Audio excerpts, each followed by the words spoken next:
नमस्कार, मध्य प्रदेश की महाभारत देख रहे हैं आप और मैं हूं आपके साथ प्रशांत कटारे। तो मदरसे में पढ़ाई जाने वाली पठन सामग्री देश में पहले भी सियासत का बड़ा मसला रही है, खासतौर से हिंदी बेल्ट में। बावजूद मध्य प्रदेश अभी तक इससे अछूता ही रहा।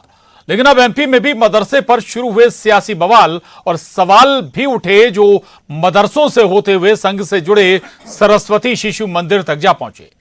सरकार मदरसों में पढ़ाए जाने वाले सिलेबस जांचेगी तो कांग्रेस विधायक की मांग कि सरस्वती शिशु मंदिर की भी जांच होनी चाहिए। मध्य प्रदेश की संस्कृति मंत्री की माने तो मदरसों में संदिग्ध और मानव तस्करी की गतिविधियां होती हैं। अगर इतनी शंकाएं शुभाएं हैं तो जांच कराने में दिक्कत नहीं होनी चाहिए। चूंकि बच्चों के भविष्य का सवाल है तो फिर केवल मदरसा नहीं बल्कि दूसरे शैक्षणिक संस्थानों को भी जांच के दायरे में लाया जाए और बेहतर होता ये। लेकिन यहां हर किसी की अपनी सियासत को कोशिश करने की कोशिश नजर आती है। अब मध्य प्रदेश सरकार एमपी के मदरसों की पठन सामग्री यानी सिलेबस की जांच कराएगी। आखिर मदरसों में पढ़ाया क्या जा रहा है? गृह मंत्री डॉक्टर नरोत्तम मिश्रा ने बताया कि कुछ मदरसों में आपत्तिजनक पढ़ाने की खबर मिली। प्रशासन इसकी जांच करेगा। सरकार का फैसला कांग्रेस विधायक आरिफ मसूद को नागवार गुजरा।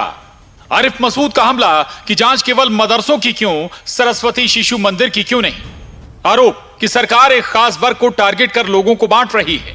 इस तरह की किसी भी अप्रिय स्थिति से बचने के लिए हम मदरसों के जो पठन सामग्री है उसे हम कलेक्टर महोदय को कहेंगे कि संबंधित शिक्षा विभाग से वो इसकी स्क्रूटनी करा लें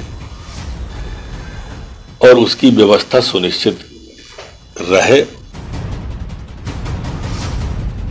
मदरसों को लेकर जो बयान गृह मंत्री ने दिया है उस पर मुझे एतराज और एतराज इस बात पर है कि जब बार बार मदरसों को टारगेट करते हैं तो आपको कभी सरस्वती शिशु मंदिर भी देखना चाहिए जो संघ के द्वारा वहाँ क्या पाठ्यक्रम चल रहा है। और ये देश गांधी का देश है और पढ़ाई स्वतंत्र है, स्टूडेंट स्वतंत्र है, उस पर कोई बाध्य नहीं हो सकता। जिस छात्र को जहाँ लगेगा वहाँ पढ़ेगा। बात मदरसों की जांच की आई तो एमपी में सियासी तूफान आ गया। संस्कृति मंत्री उषा ठाकुर कहती हैं मदरसों की जांच होनी चाहिए ताकि संदिग्ध गतिविधियां रोकी जा सकें। सरस्वती शिशु मंदिर की जांच की मांग पर भी बोली उषा ठाकुर। उधर मदरसा कल्याण संघ के सचिव सुहेब कुरैशी तो आमंत्रित करते हैं कि आएं और हमारे पढ़ाने का तरीका भी देखें। करो ना करो, सरस्वती शिशु मंदिर की जांच करने में कहाँ आपत्ति है। हमारे यहाँ हम राष्ट्रवादी और सनातन संस्कारों के अलावा कोई बात सिखाते ही नहीं, कोई भी जांच करे। और इनको क्यों डर लग रहा है मदरसों की जांच कराने से? भाई होने दीजिए जांच। राष्ट्रहित में जो काम हो वो चले निर्विघ्न और जो नहीं है वो बंद हो। मैं इस्तकबाल करता हूं उस बयान का और मैं गृह मंत्री जी का भी इस्तकबाल करता हूं कि वो आएँ और हमारे सिलेबस की जांच करें और हमारे यहाँ आके पढ़ने और पढ़ाने का तरीका भी देखें। हम किस तरीके से बच्चों को पढ़ा रहे हैं और किस किताबों से हम पढ़ा रहे हैं और हमारे टीचर किस तरीके से बच्चों को पढ़ा रहे हैं और सिलेबस जो है किसने तैयार किया है, उसकी निगरानी किसने की है। सिलेबस को बनाते वक्त ये भी जाँच की जाए। इससे पहले दतिया से खबर आई कि मदरसे में पढ़ने वाले 67 बच्चों में 26 हिंदू बच्चे हैं, जहां बच्चों को धार्मिक शिक्षा दी जा रही थी, जिस पर राष्ट्रीय बाल आयोग ने कलेक्टर को नोटिस देकर जवाब तलब किया। एक मदरसे से शुरू हुई सियासत प्रदेश के मदरसों से होते हुए सरस्वती शिशु मंदिर तक जा पहुंची। सवाल, शिक्षण संस्थान कोई भी हो, उसकी जांच पर आपत्ति क्यों होनी चाहिए, फिर चाहे वो निजी, सरकारी या किसी धार्मिक संस्था के शिक्षण संस्थान ही क्यों ना हो। भोपाल से अनुराग श्रीवास्तव के साथ bureau report, news 18, Madhya Pradesh, Chhattisgarh. तो गृह मंत्री के जिले से आई थी खबर कि दतिया में एक मदरसे में 68 बच्चों में 25 हिंदू बच्चे हैं जो वहां पे पढ़ाई कर रहे हैं और इसी के बाद राष्ट्रीय बाल आयोग ने नोटिस भेजा जिला कलेक्टर को और उस पर जवाब भी मांगा है। यहीं से मसला बड़ा हुआ और अब जांच तक की बात आ पहुंची है मदरसों की। चर्चा आज हम इसी पर करेंगे। 4 खास मेहमान हमारे साथ जुड़ रहे हैं। राजपाल सिसोदिया जी हैं, प्रवक्ता बीजेपी, बहुत स्वागत है राजपाल जी आपका। भूपेंद्र गुप्ता जी, उपाध्यक्ष कांग्रेस मीडिया विभाग, आपका भी बहुत स्वागत है। सतीश एलिया जी, वरिष्ठ पत्रकार, आपका भी बहुत स्वागत है। और सुहेब कुरैशी साहब सचिव हैं मदरसा कल्याण संघ के, आपका भी बहुत स्वागत है। शोएब कुरैशी जी से शुरुआत करूंगा। आपको सुन रहे थे हम। शोएब कुरैशी साहब, बहुत अच्छी बात आपने कही है कि आए, जांच करें, ये भी देखें कि भाई पढ़ाया कैसे जाता है, क्या तरीका है हमारा पढ़ाने का मदरसा में। तो जाहिर है कि हम चर्चा की शुरुआत करें, थोड़ा सा आप भी बताएं क्या सिलेबस होता है मदरसा का, क्या क्या उसमें होता है, धार्मिक जो शिक्षा उसका कितना अंश होता है, बाकी क्या चीजें पढ़ाई जाती हैं, हमें डिबेट को आगे बढ़ाने में मदद मिलेगी। शोएब जी।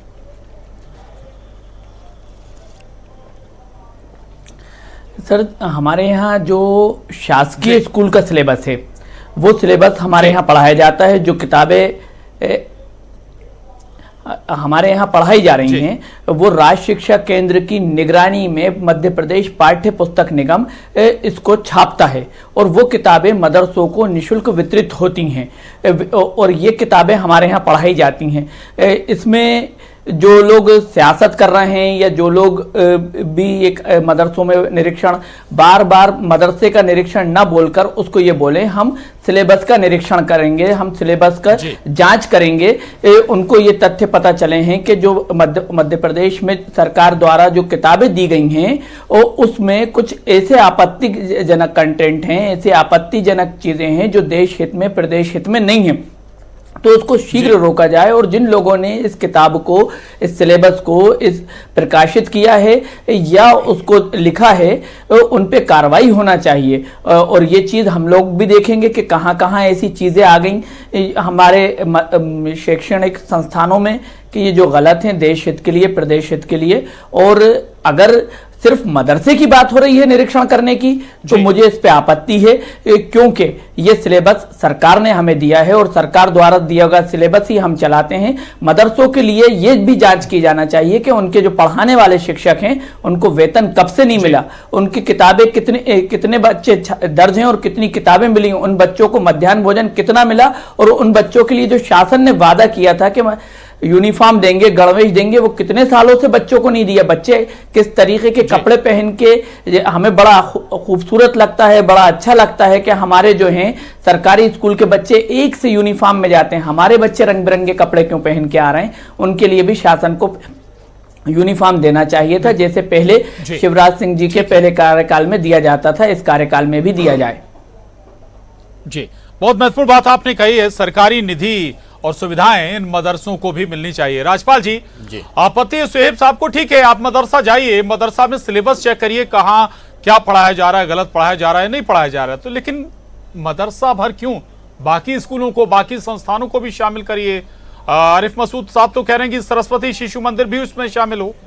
बिल्कुल ठीक कह रहे हैं, बिल्कुल ठीक कह रहे हैं शोएब साहब कि सिलेबस चेक होना चाहिए। ये बात भी सही है कि सिलेबस भी कहीं ना कहीं सरकारी स्तर पर ही जारी किया गया सिलेबस है, पर कहीं जो हम गृह मंत्री जी को जब सुनते हैं तो ये पाते हैं कि कहीं शिकायत मिली है कि वहाँ पर उसके अलावा भी कुछ आपत्तिजनक पढ़ाया जा रहा है। जी, तो अगर शिकायत मिलती है तो जांच होना चाहिए, उसमें कोई किसी को ऑब्जेक्शन होना ही नहीं चाहिए। और शिशु मंदिर की जहाँ तक बात है तो शिशु मंदिर भी मध्य प्रदेश के जो शिक्षा विभाग है, उस शिक्षा विभाग के द्वारा जो समय समय पे जो दिशा निर्देश होते हैं, मॉनिटरिंग सिस्टम होता है, वो वहाँ पे लागू है। मैं खुद पूर्व छात्र हूँ सरस्वती शिशु विद्या मंदिर का। जी, वहाँ पे दिन की शुरुआत होती है सरस्वती वंदना के साथ, अच्छी बात है। और क्या शासन के स्तर पर यह जिम्मेदारी नहीं बनती? अगर एक संस्थान मदरसों का जिक्र हो रहा है तो बाकी केवल सरस्वती शिशु मंदिर की बात नहीं कर रहा हूँ, बाकी और धार्मिक संस्थानों के स्कूल हैं, मैं वही ध्यान दिला रहा हूँ आपका कि मध्य प्रदेश के अंदर शिक्षा विभाग जो है और शिक्षा विभाग के अंतर्गत तमाम विद्यालयों पे मॉनिटरिंग होती है, चाहे वो शिशु मंदिर हो, चाहे कॉन्वेंट स्कूल हो, चाहे अन्य प्राइवेट स्कूल हो जो गाँव-गाँव में शिक्षा व्यवस्था में लगे हुए हैं। सबकी जाँच होती है, सब पे मॉनिटरिंग सिस्टम होता है, एग्जाम कंट्रोलिंग होता है, सब कुछ होता है। शिकायत मिलती है तो कार्रवाई भी होती है। कई विद्यालयों के हम देखते हैं लाइसेंस भी रद्द होते हैं, उनकी मान्यता भी समाप्त होने का काम होता है। पर मदरसों की भी अगर शिकायत मिलती है तो भी मदरसे भी उसी श्रेणी में आते हैं, ठीक है, वहाँ भी जांच होना चाहिए। उस जांच से किसी को कोई आपत्ति नहीं होना चाहिए। मदरसों को उन्नत करने में हमारी सरकार का बड़ा योगदान रहा है, जैसा कि आदरणीय अभी कह रहे थे कि शिवराज सिंह चौहान जी की सरकार के समय में भी ये सब होने का काम हुआ है, वो होता रहेगा, आगे भी होता रहेगा। मध्याह्न भोजन भी मिलने का काम होता है और वहाँ की सुख सुविधाएं विद्यार्थियों को मिल सके, शासन के माध्यम से योजनाओं का लाभ मिल सके, उसके लिए भी हमारी सरकार सबका साथ सबका विकास और सबको विश्वास में लेके काम करने का काम कर रही है। निश्चित तौर पे मदरसों को भी उतना ही महत्व दिया जाता है हमारी सरकार में जितना शिशु मंदिर को दिया जाता है, जितना कॉन्वेंट विद्यालय को दिया जाता है, क्योंकि सभी जगह हमारे देश के नौनिहाल, प्रदेश के नौनिहाल पढ़ते हैं, उनकी शिक्षा मिले, शिक्षा की गारंटी का अधिनियम है, उस अधिनियम का पालन हो, यह सरकार की प्राथमिकता है। पर कहीं अगर शिकायत मिलती है तो सख्त कार्रवाई होना चाहिए, जांच होना चाहिए, इस बात का मैं पक्षधर हूं। चलिए, ठीक बात है। भूपेंद्र गुप्ता जी, एक तो शब्द इस्तेमाल किया कि अगर शिकायत मिलती है तो जाहिर है कि शिकायत मिलेगी तब सरकार एक्शन लेगी। दूसरा ये कि इसमें क्या आपको और एंगल, सियासत का एंगल नजर आता है, क्या नजर आता है? आपने उषा ठाकुर को भी सुना, आरिफ मसूद जी को भी सुना, गृह मंत्री को भी सुना। ठीक है, उषा ठाकुर जी तो खुद ही कह रही थी कि शिशु मंदिर में जो है सनातन धर्म की शिक्षा दी जाती है, खुद ही बता रही थी, आपके चैनल पे ही बता रही हैं।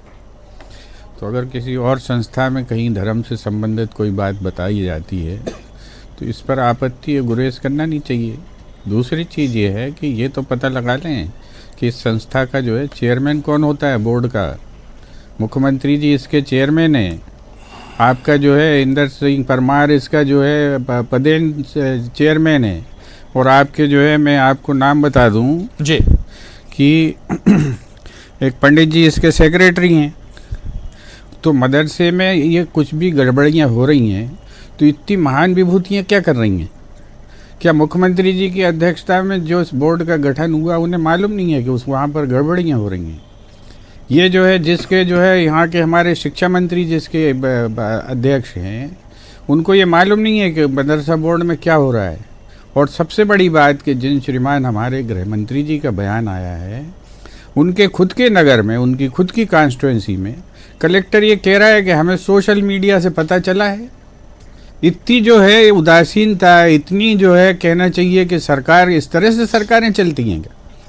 इस पर तो बात कर नहीं रहे कि आपकी सरकार जो है फेल है, आपकी सरकार जो है किसी की मॉनिटरिंग नहीं कर पा रही है।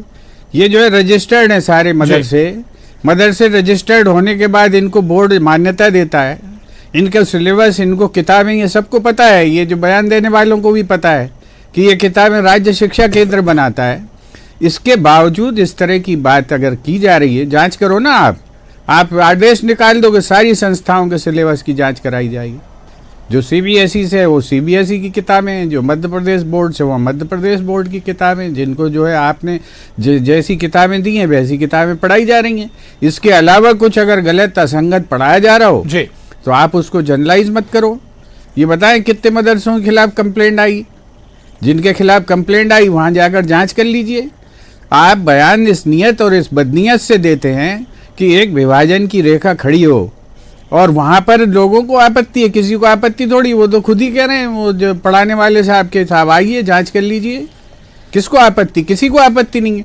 आप ही आपत्ति का माहौल बना रहे हैं कि साहब आपत्ति है लोगों को, वो लोगों को किसी को आपत्ति नहीं है। ये आपका काम है जिसको आप निभा नहीं पा रहे। आपका काम है हर स्कूल के जाके जो है पढ़ाई की जो है गुणवत्ता की जांच करें, आप जो कर नहीं पा रहे हैं। आपकी सारे स्कूल फेल हैं, आपके बच्चे जो है 11वीं क्लास में जो अभी आ रहा है, मध्य प्रदेश का जो है रिजल्ट आया है, पूरे हिंदुस्तान में जो सर्वे हुआ है, 8वीं तक के बच्चे नाम नहीं लिख पा रहे ढंग से हिंदी में। इतनी महान पढ़ाई हमारी जो है इस सरकार में हो रही है और बातें बड़ी बड़ी कर रहे हैं और कह रहे हैं कि साहब हम तो महान हैं, हम तो जो है गुणवत्ता सुधारना चाह रहे हैं। आप बच्चों को गणवेश क्यों नहीं दे रहे? इस बात का सवाल खड़ा यहाँ नहीं हो रहा क्या? आप बच्चों को मध्याह्न भोजन क्यों नहीं दे रहे? यहाँ पर यह सवाल खड़ा नहीं हो रहा क्या? उस पर चर्चा नहीं करेंगे। चर्चा किस बात पे करेंगे ये भी नहीं बताएंगे। कितनी शिकायतें आई?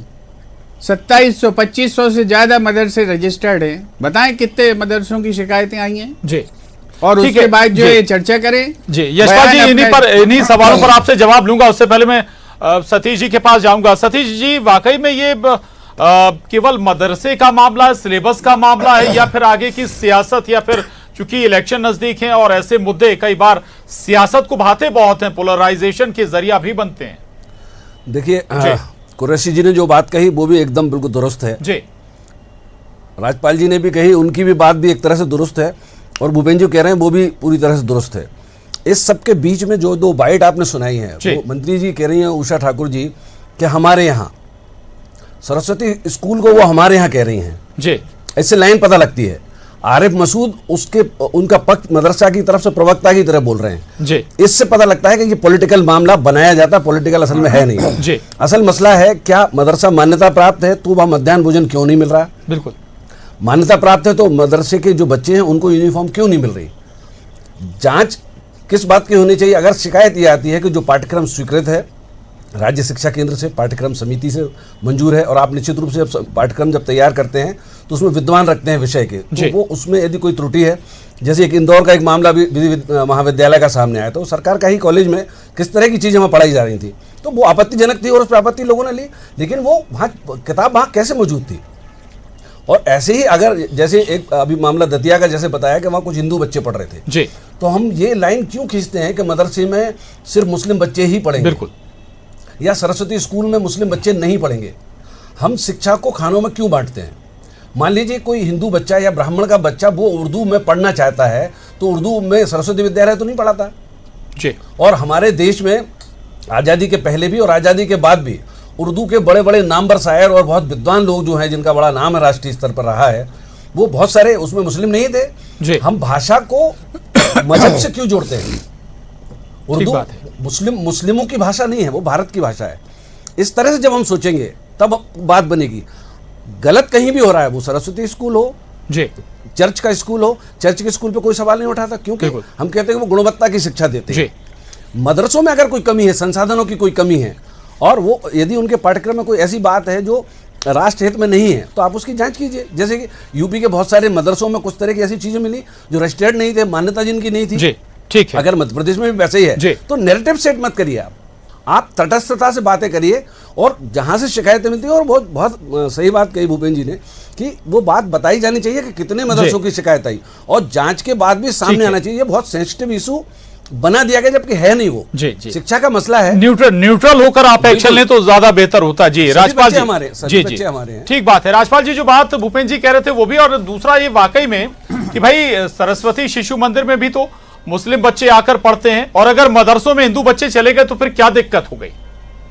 नहीं, निश्चित तौर पर ये चूंकि मदरसे में उर्दू में शिक्षा होती है, और उर्दू की शिक्षा अगर कोई अन्य वर्ग का व्यक्ति भी जाकर लेना चाहे तो ठीक है, वो ले सकता है, क्योंकि उर्दू पढ़ना है तो मदरसे में ही उसकी पढ़ाई होती है सामान्यतः, निचले स्तर पर अगर हम जाके देखें तो।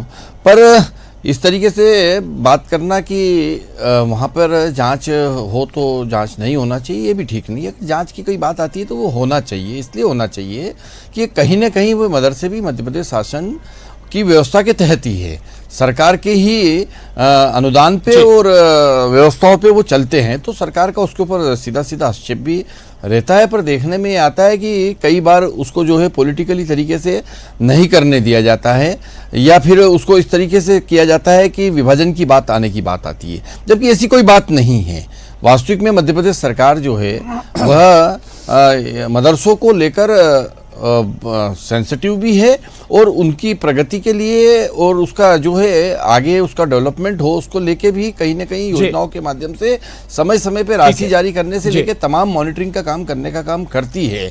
अब निश्चित तौर पर अगर कहीं कोई शिकायत है, किसी प्रकार की कोई बात है, जैसा कि शिवपुरी की घटनाक्रम हुआ, तो जांच भी होना चाहिए, और जांच हुई भी सही, और जांच में तथ्य भी सामने आए, और स्पेसिफिक भी बताया भी जाता है, समय समय पे ये बताया भी जाता है कि कहाँ क्या लापरवाही पाई गई, कौन जिम्मेदार, उसके लिए उसकी जिम्मेदारी भी तय करने का काम सरकार करती है। और यही बात गृह मंत्री जी ने कही है, इसमें कोई नई बात कुछ कहने का काम किया नहीं है उन्होंने। ठीक है सुहेब जी, संस्कृति मंत्री, मध्य प्रदेश की संस्कृति मंत्री कहती हैं कि संदिग्ध गतिविधियां चलती हैं, ह्यूमन ट्रैफिकिंग के मामले भी मदरसों से जुड़े हुए निकलते हैं, इसलिए जांच जरूरी है। सुहेब जी। सर, जैसे हमारे साथी जो है बीजेपी के प्रवक्ता जी ने कहा, राजपाल सिसोदिया जी ने कहा कि अगर कहीं कोई गड़बड़ होती है तो उसकी जांच होना चाहिए, और जैसे आरोप लगे हैं तो जब जांच हो तो वो भी उसका रिजल्ट भी सामने आना चाहिए कि इसमें इस तरीके की गड़बड़ थी और हमने इसकी जांच करी, ये दोषी हैं, इनको ये सजा दी गई। लेकिन अगर जांच में कोई चीज सही पाई जाती है कि वो हमारा जो आरोप लगाने वाला था वो गलत था, तो सामने वाले को भी प्रशस्ति पत्र देना चाहिए, उसका सम्मान बढ़ाना चाहिए। अभी बीच में मदरसों के बारे में ये आया कि मदरसों में अनाज का जो है गोरख धंधा हुआ, अनाज का बंदर बाट हुआ, अनाज जो है भोपाल जिले में अनाज बहुत जबरदस्त तरीके से बांटा गया और हमारे जो कुछ मंत्री थे और दूसरे लोग जो पॉलिटिकल इशू है, ये एजुकेशन इशू नहीं है, ये इस तरीके का, ये सिर्फ अपनी रोटियां सेकने वाले थे। लेकिन जब तथ्य जांच हुई कलेक्टर द्वारा, डीओ द्वारा, जिला शिक्षा अधिकारी द्वारा, तो पता ये चला कि भोपाल जिले में राशन बांटा ही नहीं जाता, पका हुआ खाना बांटा जाता है। और उसके लिए मैं जितने हमारे पैनलिस्ट हैं और हमारे जो लोग इसको सुन रहे हैं, मैं उनको आमंत्रित करता हूं कि एक बार वो आके देखें कि मध्याह्न भोजन जो मदरसों को या शासकीय स्कूलों को दिया जा रहा है, दोनों को समान दिया जा रहा है, क्या वो भरपेट उसे खा सकते हैं, वो अपने परिवार के बच्चों को उस भोजन को खिला सकते हैं। अगर वो खिला सकते हैं तो हम उसे सर आंखों पे कबूल करते हैं, ठीक है। लेकिन अगर वो नहीं खिला सकते तो ये हमारे देश के, प्रदेश के नौनिहालों को भी न दिया जाए, उसकी भी गुणवत्ता की जांच की जाए। और ये सब एजेंसियां कर रही हैं, प्राइवेट एजेंसियां हैं, ये सारा काम उनके द्वारा हो रहा है। चलिए ठीक है, बहुत सारे सवाल स्वेब जी ने भी उठाए। भूपेंद्र गुप्ता जी, न्यूट्रल होकर बताइएगा, सरकारें बदलती हैं उस हिसाब से माइंडसेट भी बदल जाता है क्या? भाई जब कांग्रेस की सरकार आती है तब सॉफ्ट कॉर्नर मदरसों के प्रति हो जाता है, लेकिन सरस्वती शिशु मंदिर के नजरिए से वो नजरिया कुछ चेंज नजर आता है। भूपेंद्र जी, अभी मैंने तो न्यूट्रल होकर बात की, इसके सर्टिफिकेट हमें एलिया जी ने दे दिया है जी। आपकी दृष्टि में हो सकता है कि मैंने न्यूट्रल बात ना की हो, तो जो है ये दृष्टि का फर्क है। न्यूट्रल बात यही है जी कि हम बच्चों में फर्क नहीं करेंगे जी। आप जब जांच का आपको मान लो निकालना, बात तो आप कर रहे हैं काहे की कि हम जो है आपका जो है कोर्स की जांच करेंगे, हम आपके सिलेबस की जांच करेंगे, और बयान भाषण क्या दे रहे हैं कि वहाँ पे साहब जो है ट्रैफिकिंग हो रही है, फलाना हो रही है, ढिमाका हो रही है। एक चीज़ अपराध से संबंधित है, दूसरी चीज़ शिक्षा की गुणवत्ता से संबंधित है। नेतागिरी कौन कर रहा है? नेतागिरी सरकार कर रही है, तो सरकार को ये नेतागिरी बंद करना चाहिए। अगर आपके पास स्पेसिफिक इन्फॉर्मेशन है कि बच्चों की वहाँ से जो है ह्यूमन ट्रैफिकिंग हुई है, तो आप जाहिर करिए ना उसको, और उस पर पकड़िए, छापा डालिए। लेकिन बात तो कर रहे हैं आप काहे की कि हम सिलेबस की जांच करेंगे, और आरोप लगा रहे हैं क्या कि वहाँ पे साहब जो है ह्यूमन ट्रैफिकिंग हो रही। ये जो नेतागिरी हो रही है, ये देश को बांटने की नेतागिरी है, और ये गंदगी बंद होना चाहिए। आप बराबर बिल्कुल जांच कर सकते हैं, आपको पावर है, आपके अंडर में वो है सारी संस्थाएं, लेकिन आप जब जांच करने की आप बात करते हैं, सबकी जांच कर लीजिए, उसमें कौन सी बुराई है? ठीक है। और माफी चाहूंगा वक्त की थोड़ी सी कमी। आखिरी कमेंट सतीश एलिया जी का, कम शब्दों में, दोनों को सूट करता है इस तरह का मसला? निश्चित रूप से सूट करता है। एक पक्ष को सरस्वती स्कूलों पर या भगवा पे हमला करना सूट करता है, और एक को मदरसों को हमला करना सूट करता है। और समय समय की बात है, लेकिन जनता बहुत बेहतर जानती है। जैसे शोएब कुरैशी ने बहुत अच्छी बात कही, इस तरह का खाना अगर स्कूलों में उपलब्ध कराया जाएगा जो हम अपने घर के बच्चों को नहीं खिला सकते, जो अफसर इसके लिए जिम्मेदार हैं, तो फिर उनको शर्म आनी चाहिए। यदि उनकी बात सही है कुरैशी जी की, तो हम अपने बच्चों को जो खाना खिला सकते हैं वही स्कूलों में सप्लाई होना चाहिए। बिल्कुल बिल्कुल, यानी कि जिन्हें परमिशन खुद सरकार ने दी है, जिन मदरसों को, तो फिर उनकी जिम्मेदारी भी सरकार की है। सिलेबस जरूर जांच कराएं, और अगर कोई भी संस्थान हो, केवल मदरसा नहीं बल्कि कोई भी संस्थान हो, अगर गलत चल रहा है तो फिर जिम्मेदारी सरकार की है दुरुस्त करने की। बहुत शुक्रिया आप सभी खास मेहमान का, राजपाल जी, भूपेंद्र गुप्ता जी, सतीश एलिया जी, शोएब कुरैशी जी, बहुत शुक्रिया। महाडिबेट में बस इतना ही।